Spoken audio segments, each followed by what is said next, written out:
want to tell you about a particular home, a home that not many have seen on the inside, though many have seen on the outside. And what they tend to see is something that is beautiful, well kept. The grass is mowed, the trees are trimmed, and the house is just astounding. It's wonderful, it's amazing, it's inviting. In fact, there is a mat on the front door that says, "Welcome. How are you?"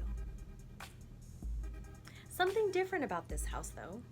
On the outside of the house, there is no door handle.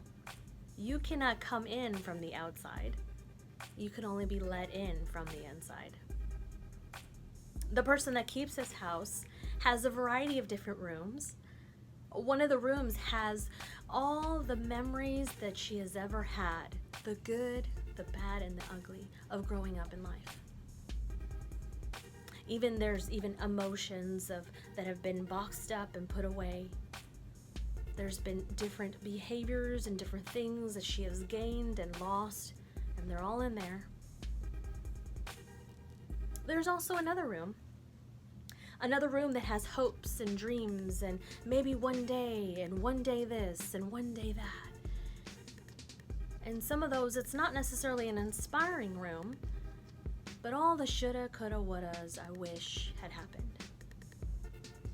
All the failures and all the things that have stopped this individual from moving and progressing forward.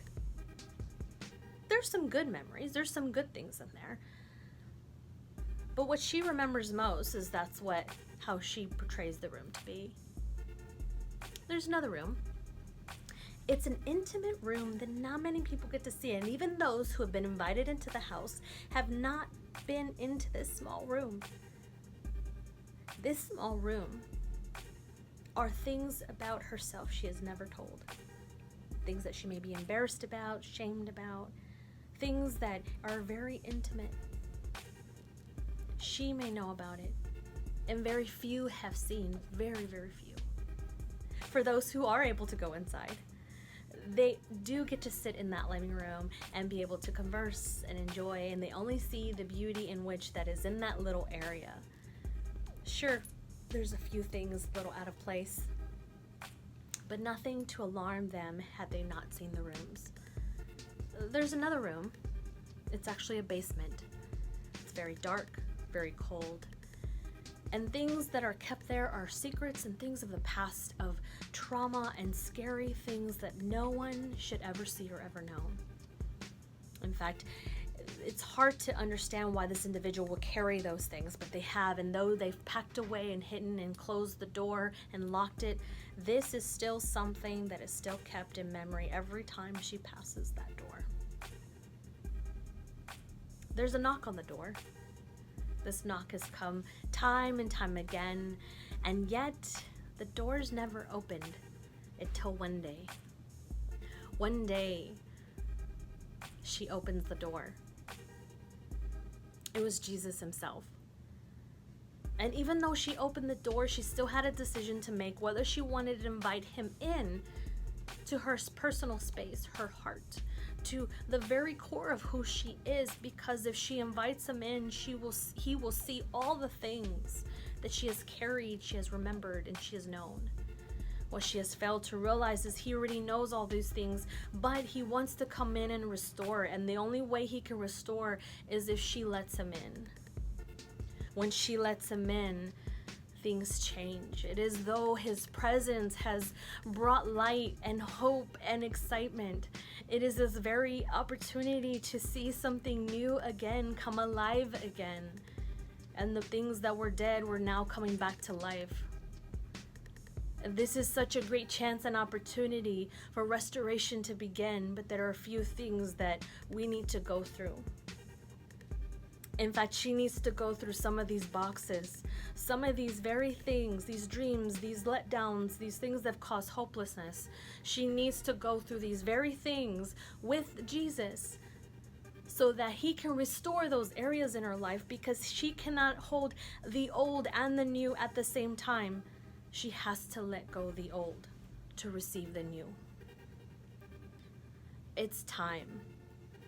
You see, Jesus doesn't want just the good of you. He doesn't just want you to have an amazing presentation, an amazing room, and beautiful only set for him. He wants the good, the bad, and the ugly. He wants all of you. And I think sometimes we hold back on the very things that he's asking for. We're holding back on the things that he's asking of us. All of us. What are those very things that we hold back, that we're shameful, that we have guilt, that we take upon ourselves to say, no, I messed this part in my life up, and I cannot show him this, even though he already knows. This is the very thing that we have to show him. This is the very thing that we have to come and surrender. This is the very thing that we tell God, this is what I've been holding on to. This is the reason why I have the guilt and the shame and the sadness and the hurt and the pain. This is why I hold on to it, for the things that have been done to me, the things that I have done to others. How can I let it go? I deserve the burden and the pain and the sorrow and all the things that come with it because of the choices I made and because of what life has given me.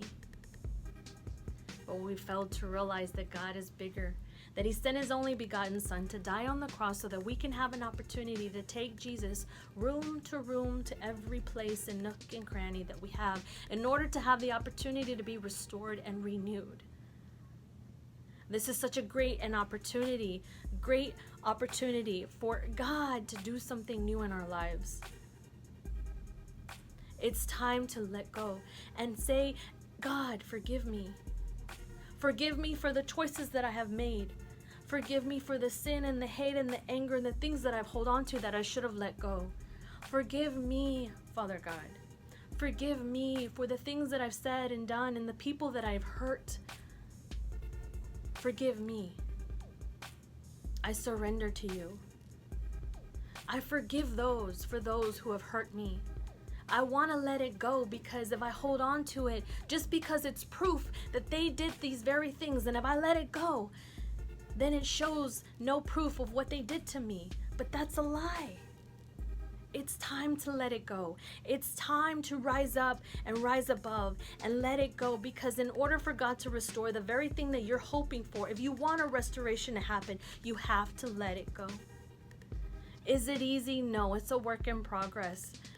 But the fact that you invite Jesus into your home, into who you are, the very in-depth of who you are, you can walk it out with him, then walk it out by yourself with that unforgiveness. Walk it out with him towards the restoration that he has for you. In fact, when he comes into the home, he lights it all up. Every dark place is gone. I love you dearly, and I pray that you invite Jesus Christ into your life. No matter if you have good, bad, and ugly, no matter what it looks like, no matter how ugly it is, no matter how scary or sad or whatever it is, it's better to do life with Jesus than to do it alone.